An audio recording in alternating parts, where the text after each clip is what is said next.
Il y a toujours une seule phrase que je prononce en trading.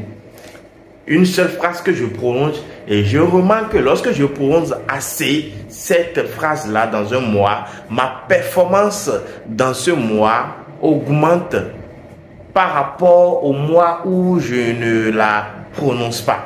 C'est-à-dire, si je prononce moins cette phrase-là dans un mois, ma performance par rapport à ce mois-là diminue par rapport au mois où je la prononce assez. C'est simple. Et cette phrase-là, je vais te la donner ce soir.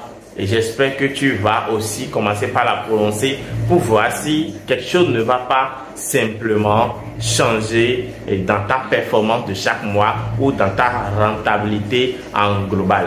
Bien avant que tu ne connaisses la phrase, abonne-toi, active la cloche de notification. Ça m'encourage à vous produire plus de contenu. On y va.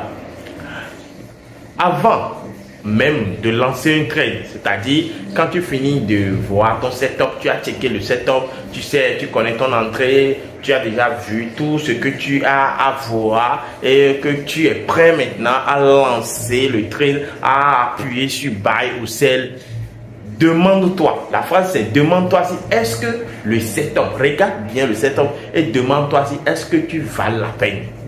Est-ce que le setup sur lequel tu es sur le point de te lancer ou bien d'acheter ou bien de vendre, est-ce que le setup vale la peine? Vous ne pouvez pas imaginer la puissance de cette phrase-là. La puissance de cette phrase est tellement énorme. Parce que la plupart des positions que nous prenons dans un mois, nous ne le savons pas, mais il y a souvent des setups qui ne valent pas la peine. Demande-toi toujours, est-ce que le setup vale la peine? Parce que la rentabilité, en fait, c'est l'ensemble des positions perdantes, plus des positions gagnantes et surtout plus les positions que tu décides de ne pas prendre. Surtout les positions que tu décides de ne pas prendre. Se demander si est-ce que le setup qui est en face de toi vaut la peine, c'est de voir si est-ce qu'il y a quelque chose qui n'est pas bizarre. Lorsque tu vois qu'un seul point de ce setup-là te semble flou, laisse tomber. Parce que le fait de ne pas trader, le fait de laisser tout cette setup-là passer, aussi fait partie en réalité de ta rentabilité. Le mois dans lequel vous prenez moins de trades, vous allez voir que vous serez plus rentable que le mois dans lequel vous prenez plus de trades. Un mois où toi tu prends plus de 18, 19 positions, il faut savoir que tu ne peux pas être rentable. Parce que dans les 19, c'est sûr que la plupart des setups ne sont pas fiables. Donc cherchez la perfection en ce qui concerne les setups. La perfection en ce qui concerne les setups, c'est très important. Lorsque vous êtes devant un setup, cherchez à connaître la perfection. Est-ce que ce setup, est-ce que le setup est pur? Lorsque vous allez vous intéresser à ça, en ce qui concerne les setups, vous allez commencer par voir que la plupart de vos décisions seront les bonnes décisions ou les décisions seront plus ou moins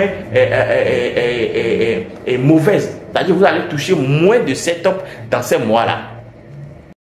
Parce qu'on ne vous ment pas. L'objectif premier d'un trader, c'est de ne pas perdre de l'argent. L'objectif premier d'un trader, c'est de ne pas perdre de l'argent. C'est de toucher moins de stop loss. Vous ne pouvez pas être trader et être content de toucher chaque fois des stop loss. Non. Ça veut dire qu'à chaque fois que tu veux lancer une position, tu dois tout faire pour que le stop loss ne soit pas touché si violemment. Et lorsque vous allez toujours voir, toujours vous intéresser à la qualité du setup, vous allez voir que les choses changent. Les choses changent. Parce que ta rentabilité dépend des décisions que tu prennes.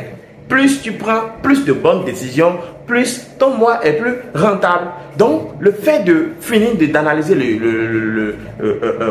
ton graphique, de connaître, de bien voir le setup, et tu es sur le point de prendre le setup, mais au final, tu te demandes si est-ce que le setup vale la peine. Ça te reflète d'autres, ça t'ouvre les yeux sur d'autres points que tu avais peut-être ignorés.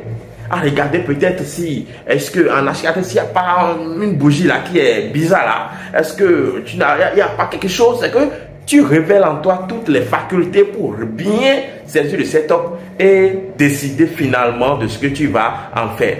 Commencez par pratiquer ça et je suis sûr que ça va vraiment vous aider.